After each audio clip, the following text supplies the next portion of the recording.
ಮುಖ್ಯಮಂತ್ರಿಗಳ ವಿರುದ್ಧ ಕಾನೂನು ಕ್ರಮಕ್ಕೆ ರಾಜ್ಯಪಾಲರ ಅನುಮತಿ ವಿಚಾರ ಬೆಳಗಾವಿಯಲ್ಲಿ ಮಾಜಿ ಸಚಿವ ರಮೇಶ್ ಜಾರಕಿಹೊಳಿ ಹೇಳಿಕೆ ನೀಡಿದ್ದು, ಸಿದ್ದರಾಮಯ್ಯ ನುರಿತ ರಾಜಕಾರಣಿಯಾಗಿದ್ದಾರೆ. 2011ರಲ್ಲಿ ಯಡಿಯೂರಪ್ಪ ಇಂಥ ಸ್ಥಿತಿಯಲ್ಲಿದ್ದಾಗ ಏನ್ ಮಾತಾಡಿದ್ದೀರಿ ಎಂಬುದನ್ನು ಸಿದ್ದರಾಮಯ್ಯ ಈಗ ನೆನಪು ಮಾಡಿಕೊಳ್ಳಬೇಕೆಂದರು. ಮಾಧ್ಯಮರ ಜೊತೆ ಮಾತನಾಡಿದ ಜಾರಕಿಹೊಳಿ, ಆ ಪ್ರಕಾರ ನಿರ್ಣಯ ಕೈಗೊಳ್ಳಬೇಕೆಂಬುದು ನನ್ನ ಆಗ್ರಹ. ಪ್ರತಿಪಕ್ಷ ನಾಯಕನಾಗಿದ್ದಾಗ ಏನು ಮಾಡಿದ್ರು ಎಂಬುದನ್ನು ಸಿದ್ದರಾಮಯ್ಯ ಈಗ ತಿಳಿಸಬೇಕು. ಈಗ ಸಿದ್ದರಾಮಯ್ಯ ಅವರೇ ಸಿಎಂ ಆಗಿದ್ದಾರೆ. ಏನು ನಿರ್ಧಾರ ತೆಗೆದುಕೊಳ್ಳಬೇಕೆಂಬುದು ಅವರಿಗೆ ಬಿಟ್ಟಿದ್ದು. ಇಂತಹ ಬೆಳವಣಿಗೆ ವೇಳೆ ನಮ್ಮ ಪಕ್ಷ ತೆಗೆದುಕೊಳ್ಳುವ ನಿರ್ಧಾರಕ್ಕೆ ನಾನು ಬದ್ಧನಿದ್ದೇನೆ ಎಂದರು.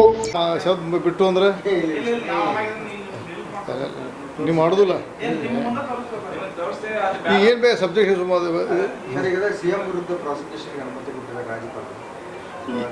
ಈಗ ನಾನು ಕೆಲವೊಂದು ಮಾಧ್ಯಮದಾಗ ಹೇಳಿದ್ದೀನಿ.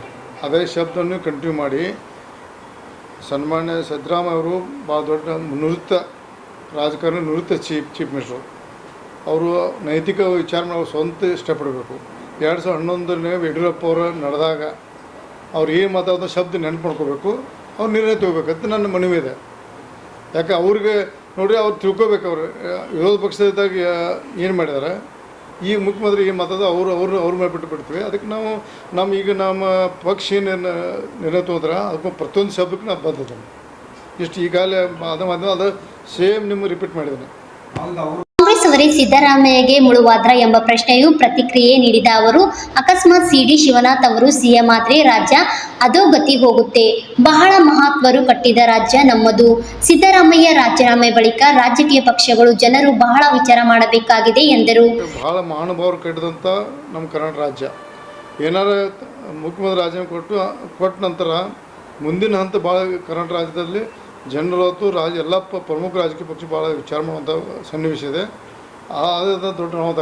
ಅದರಲ್ಲಿ ನಮ್ಮ ಪಕ್ಷದವರು, ರಾಜ್ಯದ ನಾಯಕರು, ರಾಷ್ಟ್ರೀಯ ನಾಯಕರು ಒಂದು ವಿಚಾರ ಮಾಡಿ ಇದನ್ನು ರಾಜ್ಯನ ಉಳಿಸ್ಲಿಕ್ಕೆಲ್ಲ ಪ್ರಯತ್ನ ಕೈ ಜೋಡಿಸ್ತಾರೆ.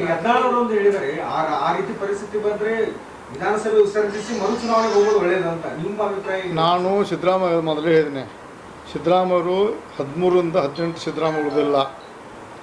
ಅವ್ರ ಶಕ್ತಿ ಏನೈತೆ ನನಗೆ ಗೊತ್ತಿಲ್ಲ. ಯಾಕಂದ್ರೆ ಅವ್ರ ಪಕ್ಷ ಆಂತರಿಕ ಸಮಸ್ಯೆ ಅದು.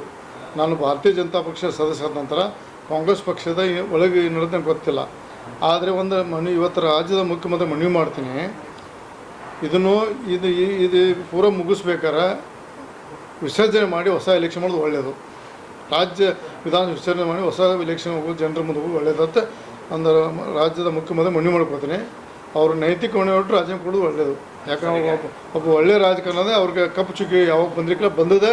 ಅದನ್ನು ಬೇಕು ಕಾನೂನು ಹೋರಾಟ ಮಾಡಿ ಕ್ಲೀನ್ ಚಿಟ್ ಬಂದು ಹೊಳಿಸಿ ಮುಖ್ಯಮಂತ್ರಿ ಆಗಲಿ. ಬಟ್ ಇದೊಂದು ಹೇಳ್ತಲ್ಲ, ಇದೊಂದು ರಾಜೀನಾಮೆ ಕೊಟ್ಟ ನಂತರ ಭಾಳ ದೊಡ್ಡ ಅನಾಹುತ ಆಗುವಂಥ ರಾಜಕಾರಣ ಸನ್ನಿವೇಶ ಬರ್ತದೆ. ಅದಕ್ಕೆ ಎಲ್ಲ ಪಕ್ಷದರು ಒಂದು ಗಟ್ಟಿಯಾಗಿ ನಿಲ್ಲಬೇಕಾಗುತ್ತೆ. ನೋಡ್ರಿ, ಅವ್ರು 135 ಸೀಟ್ ಅದಾವೆ. ಆ ಪಕ್ಷ ಯಾರು ಮುಖ್ಯಮಂತ್ರಿ ಅವ್ರ ಪಕ್ಷ ಬಿಟ್ಟು ಆ ರಾಜ್ಯ ಹಿತಾಸಕ್ತಿಯಿಂದ ಒಂದು ಎಲ್ಲ ಪಕ್ಷಾತೀತ ಚರ್ಚೆ ಮಾಡೋಕ್ಕಂತ ಒಂದು ಮನವಿ ಇದೆ.